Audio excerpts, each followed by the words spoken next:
Here's a hot take for horror fans. The 1980s wasn't just about Freddy, Jason, and overplayed VHS covers at Blockbuster. The real heart of 80s horror. It beats in the shadows, in movies you've never seen at a midnight screening or stumbled on during a late-night cable bender. So, do you think you've truly seen everything the decade has to offer? Guess again. Because I'm about to dig up the weird, the wild, and the criminally underwatched films that'll make you question what cult even means. Possession, 1981. If you think you know what a psychological horror movie looks like, Possession is here to melt your brain and leave your jaw on the floor. Forget haunted houses and masked killers. This is the horror of raw human emotion, weaponized by one of the wildest films of the decade. Directed by Andrzej Żuławski, Possession is less a movie than a fever dream shot in blue and gray on the rain-soaked streets of Berlin, where the Cold War is just as chilling as the relationships inside the apartments. Isabelle Adjani delivers a performance that isn't just good for horror, it's one of the all-time greats, period. She plays Anna, a woman whose marriage is falling apart in the most apocalyptic way imaginable. Her husband, played by a hollow-eyed Sam Neill, spirals into paranoia and obsession. But just when you think you're watching an artsy divorce drama, Possession swerves so hard it's almost whiplash. There's betrayal, espionage, and, oh yeah, a shape-shifting Lovecraftian creature lurking in a dingy flat. If David Lynch ever directed The Exorcist after a week-long bender, you might get something close to Possession. And let's talk about that subway scene. If you've seen it, you never forgot it. Isabelle Adjani unleashes a breakdown so raw and terrifying, it's still referenced, parodied, and studied to this day. This isn't just acting, it's an exorcism caught on film. The camera follows her as she convulses, screams, and seems to lose touch with reality itself. It's unnerving, unforgettable, and genuinely upsetting, which is exactly the point. Possession was banned or butchered in several countries for being too much, too intense, too sexual, too strange. Critics didn't know what to make of it in 1981, but years later, it's become a badge of honor for any true horror fan. You can't just watch Possession, you survive it, and once it's in your bloodstream, no other relationship horror feels quite as dangerous. If you want a cult film that pushes every boundary emotionally, visually, and psychologically, Possession isn't just a must-watch, it's a rite of passage. The Keep, 1983. Imagine a horror movie so strange, so steeped in fog and synth, that even its director barely recognizes it. That's The Keep, a film as mysterious as the ancient fortress at its core. Directed by Michael Mann, who'd go on to make slick, stylish hits like Heat and Miami Vice. The Keep is his wild detour into gothic horror, and it's never looked, sounded, or felt like anything else from the decade. The premise alone is a genre cocktail. Nazis occupying a remote Romanian fortress during World War II accidentally unleash an ancient supernatural evil that starts picking them off one by one. On paper, it sounds like a pulpy comic book. On screen, it's a hypnotic, dreamlike descent into hell, full of mist, neon lighting, and Tangerine Dream's legendary electronic score pulsing in the background. The atmosphere is thick enough to choke on, and the visuals, hallways stretching into darkness, blasts of otherworldly light, are pure eye candy for anyone bored with cookie-cutter slashers. But the real legend of The Keep is its troubled history. The original cut was reportedly over 3 hours long, packed with weird mythology, epic battles, and a finale that could have given Blade Runner a run for its money. What got released, after brutal studio cuts and reshoots, is a glorious, haunted fragment, a puzzle with missing pieces. Even now, fans and film scholars argue about what Mann's true vision could have been, hunting down rare VHS and Laserdisc copies just to experience it in all its imperfect glory.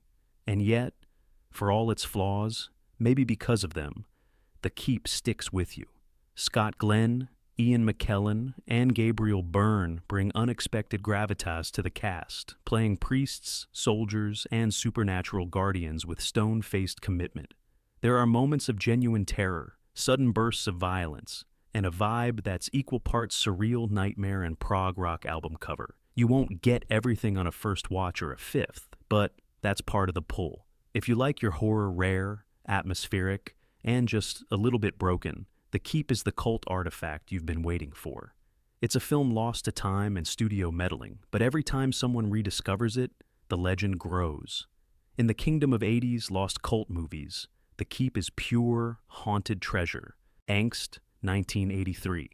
Now, let's talk about a film so unsettling that it was banned in multiple countries and almost vanished into obscurity until hardcore horror hounds brought it back to life.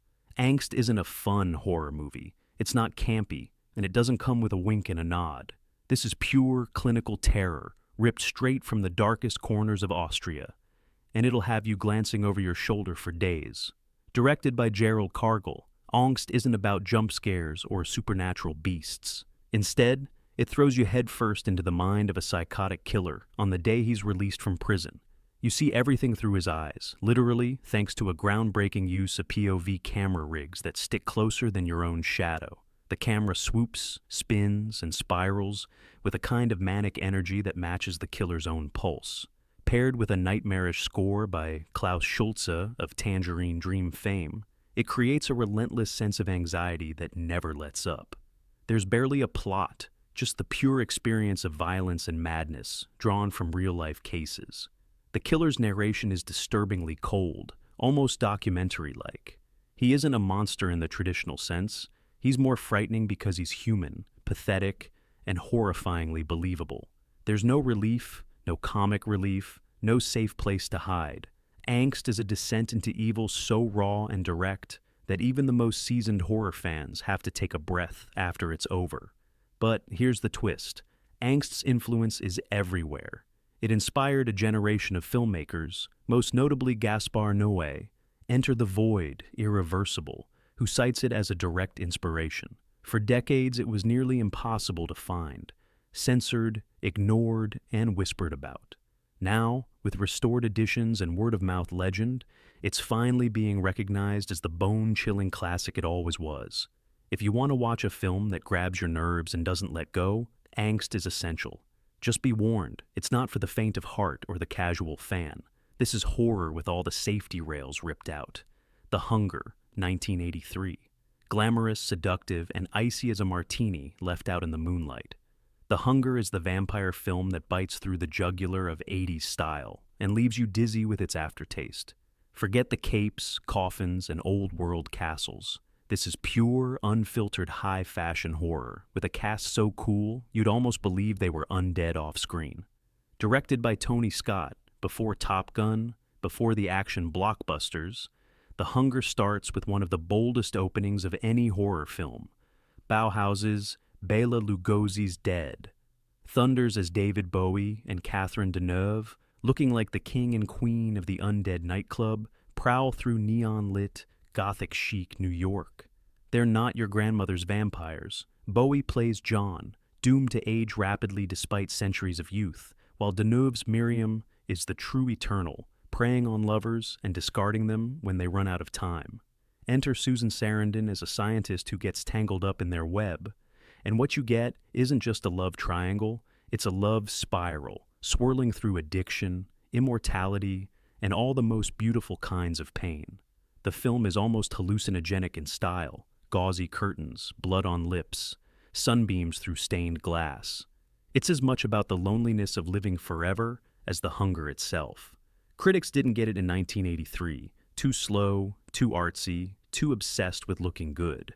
But The Hunger's lush visuals and moody energy made it a cult staple for goths, punks, and anyone who felt a little too glamorous for ordinary bloodsuckers. Today, its legacy looms large, influencing everyone from music video directors to modern queer horror auteurs. If you want vampires who are more Velvet Underground than Bela Lugosi, The Hunger is required viewing. Come for Bowie and Deneuve. Stay for the way it seeps into your dreams. Near Dark, 1987. Sometimes a film is so perfectly ahead of its time that audiences don't know what to do with it. Enter Near Dark, Catherine Bigelow's neo-Western vampire mashup, a cult classic that fuses cowboy grit with blood-sucking style and rides straight into legend.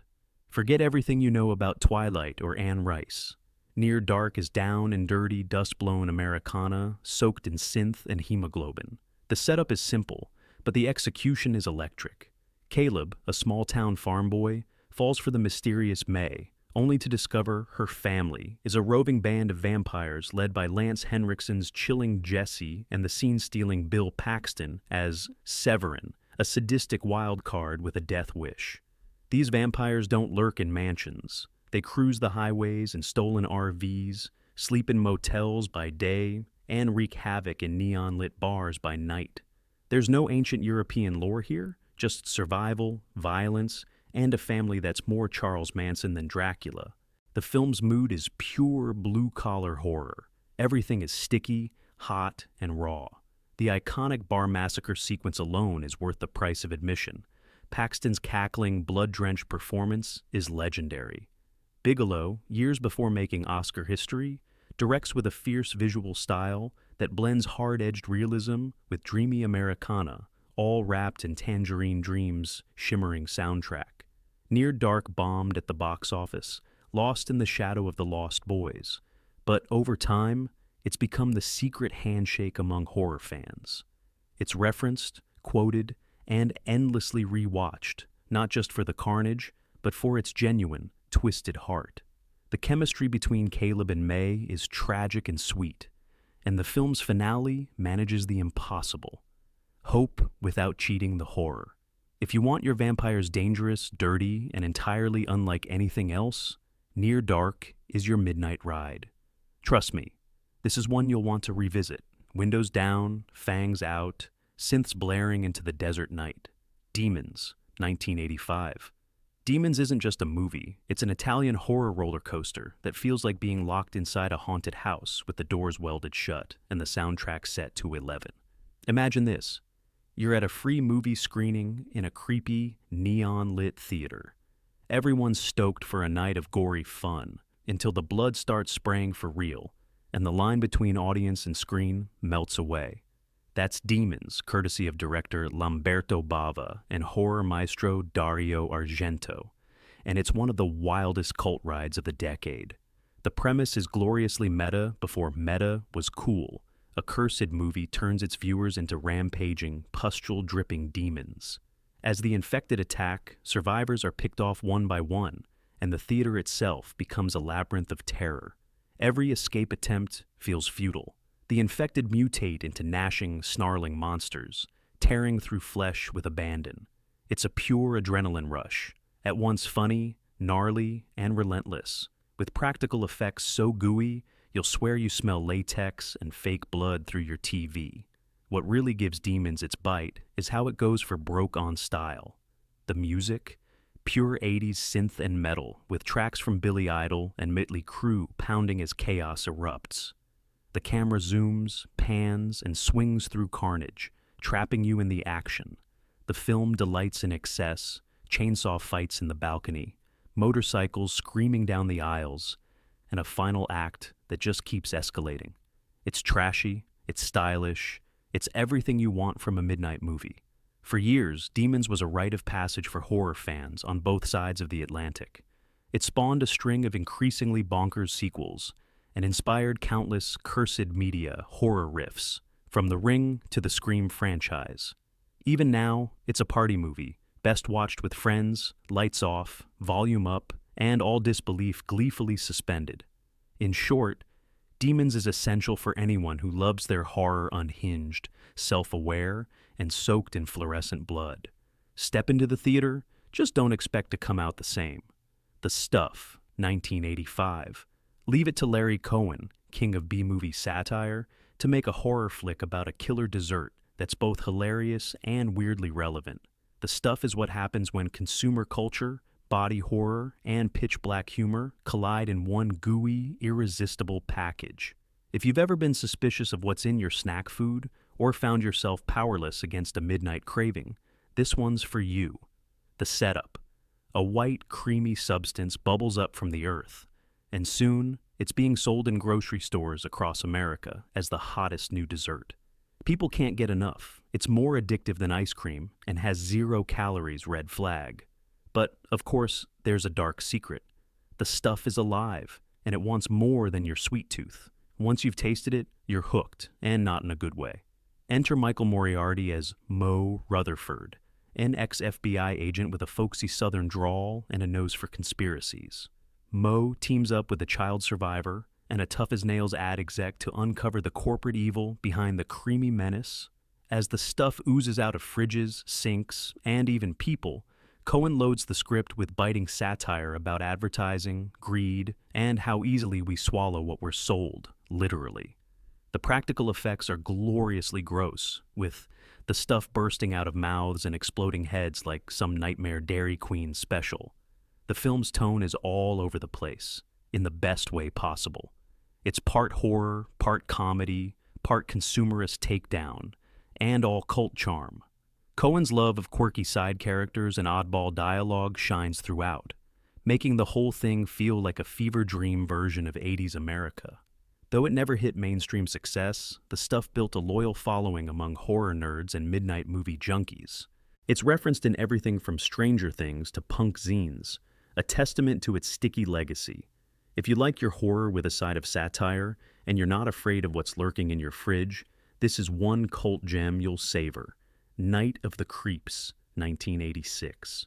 What do you get when you mash up alien slugs, 1950s drive-in nostalgia, 1980s frat boys, and a grizzled detective with a death wish? Night of the Creeps, Fred Decker's delirious, affectionate, and surprisingly heartfelt love letter to decades of B-movie horror. It's the kind of film that never stood a chance in theaters, but became an absolute legend on VHS and late-night cable, finding its audience one cult convert at a time. The story is pure pulp. Alien brain parasites crash to Earth in the 1950s, get cryogenically frozen, and are accidentally thawed out by a pair of hapless college nerds. The result?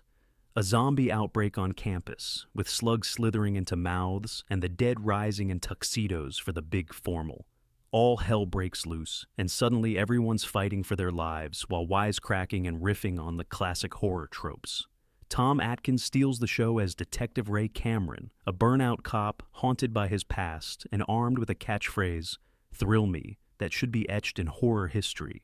His deadpan delivery and world-weary swagger give the movie its soul, even as the bodies pile up and things get gloriously ridiculous. Night of the Creeps stands out for its manic energy and genre-blending glee. Decker stuffs the movie with Easter eggs, in-jokes, and cameos for die-hard fans, but never loses sight of genuine affection for its characters. There's heart here, buried under the slime and mayhem.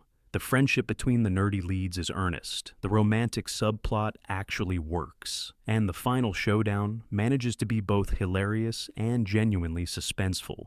If you're a fan of movies that wear their love of horror on their blood-spattered sleeves, Night of the Creeps is a must. It's goofy, clever, and criminally underappreciated.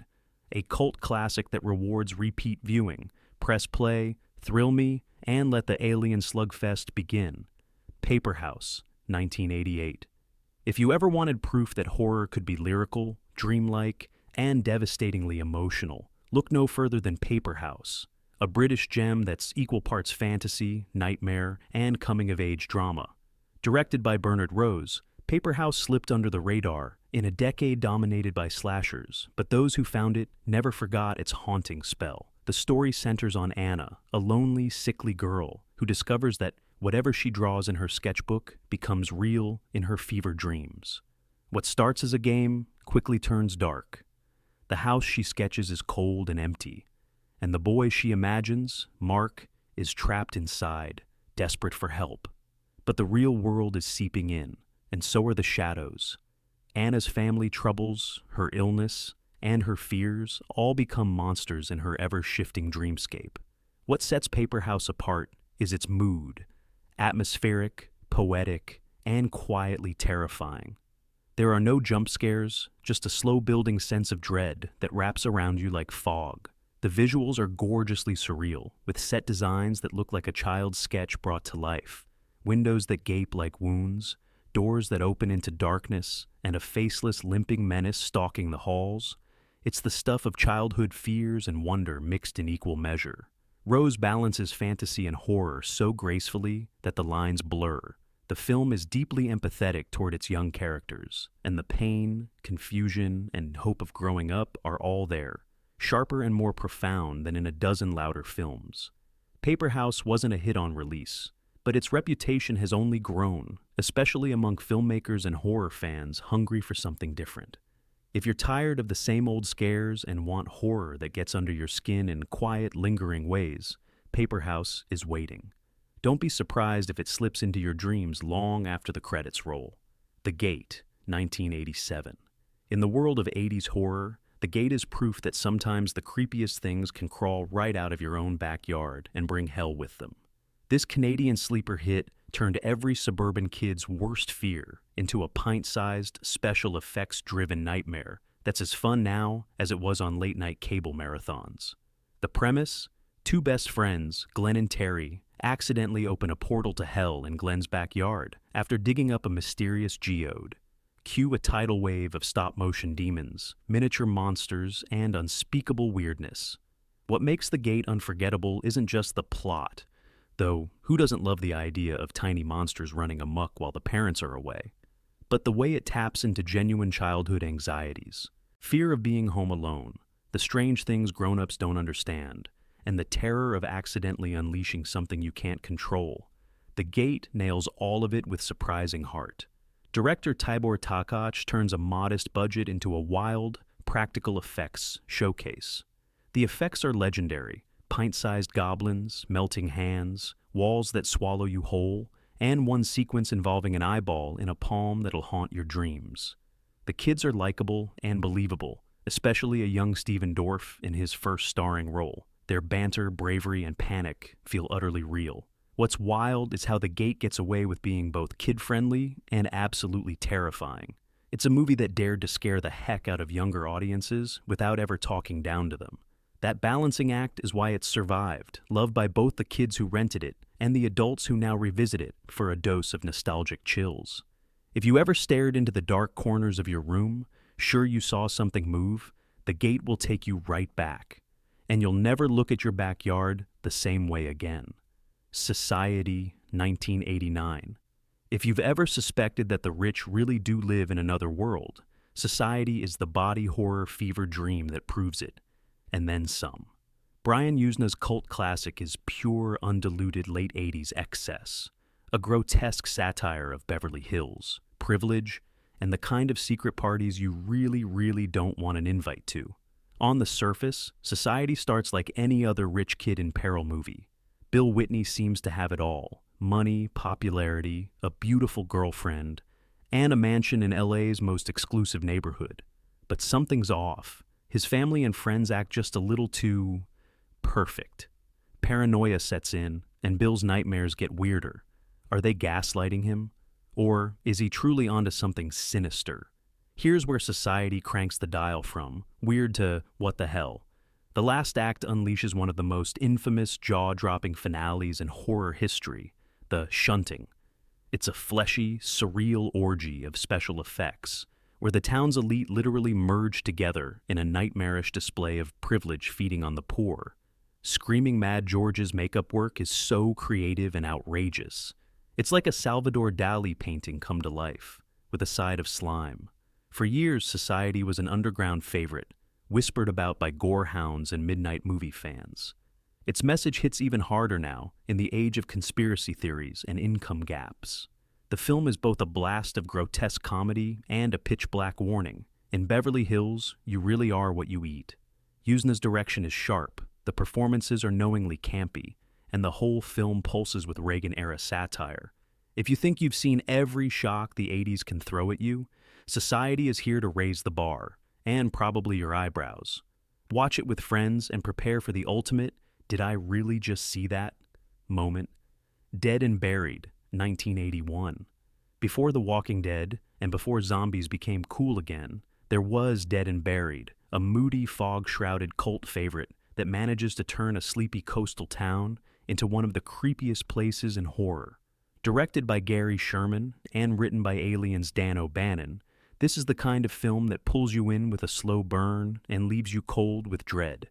The premise sounds almost cozy. In the town of Potter's Bluff, a series of grisly murders rocks the community. Sheriff Dan Gillis tries to piece together what's going on, but the more he investigates, the more he realizes the victims aren't staying dead. They're coming back, blending in among the living as if nothing happened. As the bodies stack up and paranoia takes hold, the film dives deep into the uncanny, with a creeping sense of something profoundly wrong lurking beneath the town's picturesque surface. What makes Dead and Buried unforgettable is its blend of murder mystery, rural gothic, and full-throttle horror. The special effects, led by the legendary Stan Winston, are top-notch, delivering grisly shocks without ever losing the film's eerie, dreamlike atmosphere. The supporting cast, including a deliciously creepy Jack Albertson as the town's undertaker, plays everything straight, which only adds to the uncanny vibe. The film bombed on release, maybe because it was too weird, too subtle, or just too ahead of its time. But like all the best cult classics, Dead and Buried clawed its way back, earning respect for its twisty plot, haunting score, and sly sense of humor. It's been rediscovered by a new generation of horror fans, and for good reason. It's a zombie film with brains, atmosphere, and a climax that'll leave you chilled. If you're in the mood for something smarter and stranger than your average undead fare, Dead and Buried deserves a spot on your late-night watch list. The Sender, 1982. In a decade obsessed with slashers and splatter, The Sender is the psychological horror gem that slipped under the radar, quietly terrifying anyone lucky enough to stumble across it. Think of it as A Nightmare on Elm Street by way of One Flew Over the Cuckoo's Nest. A story where dreams can kill, but the real nightmare is being trapped in your own mind. It all starts with a young man found wandering, confused and suicidal, and admitted to a psychiatric hospital.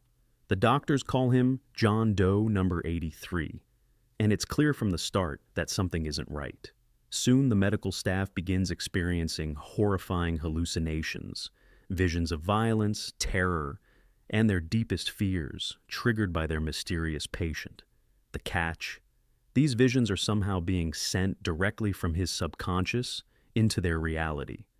Director Roger Christian crafts a slow-burn, dreamy atmosphere that's more about mood than jump scares. The hospital's gray institutional walls become a labyrinth of paranoia, where no one can trust what they see. The cast, especially Zeljko Ivanek as the fragile John Doe and Catherine Harold as the compassionate doctor who tries to help him, sell the haunting sense of confusion and creeping terror. While The Sender never reached mainstream fame, it became a cult touchstone for fans of psychological horror and supernatural mysteries. Its influence can be seen in everything from In the Mouth of Madness to The Ring, and it's cited as a favorite by filmmakers who appreciate horror that plays with perception and reality. If you're ready for a film that'll mess with your head, keep you guessing, and haunt your dreams long after it's over, The Sender is your ticket. It's proof that the scariest monsters aren't always outside. They're in our minds, waiting to get out. Mausoleum, 1983. Looking for something that delivers full-throttle 80s camp, practical effects, and a plot that's equal parts wild and weird? Enter Mausoleum, the kind of movie that feels like it was conjured from a fever dream at a late-night drive-in. It's part haunted house, part demonic possession, and all glorious low-budget excess. It kicks off with a classic horror setup. After witnessing her mother's gruesome death at her family mausoleum, a young girl, Susan, grows up under a curse she doesn't understand. Fast forward to adulthood, and strange things start happening around Susan. Animals freak out, mirrors shatter, and people end up dead in bizarrely creative ways. The reason? She's possessed by a centuries-old demon that runs in the family, and it's itching for a comeback. Director Michael Dugan doesn't waste any time. By the halfway point, Mausoleum has thrown just about every horror trope at the screen. Glowing green eyes, possessed seductions, telekinesis, garden tools wielded by invisible forces, and one of the wildest demonic transformations you'll ever see. Bobby Breesy, a cult favorite for good reason, vamps it up as Susan, while Marjoe Gortner tries valiantly to keep up as her hapless husband. But the real star is the practical effects team, who work wonders with monster makeup, glowing orbs, and gallons of slime. Mausoleum isn't scary in a traditional sense. It's gleeful, gaudy, and refuses to take itself seriously. It's the kind of horror movie where every new scene dares you not to yell, "What the hell am I watching?" Lost for years in VHS obscurity, Mausoleum is now being rediscovered by horror buffs looking for deep cuts with personality. If you want a break from self-serious chills and crave something totally off the rails, Mausoleum is your midnight snack. Alone in the Dark, 1982. Slashers were everywhere in the early 80s, but Alone in the Dark stands apart by mixing its knife-wielding lunatics with a cast that's frankly too good for most horror movies. Jack Palance, Donald Pleasance, and Martin Landau, all hamming it up and clearly having a blast. The result? A cult favorite that's unpredictable, blackly funny, and surprisingly tense. Here's the setup. In a sleepy American town, a massive blackout hits, and 4 homicidal psychiatric patients, each more unhinged than the last, escape from their high-tech asylum. What follows isn't your standard stalk and slash routine.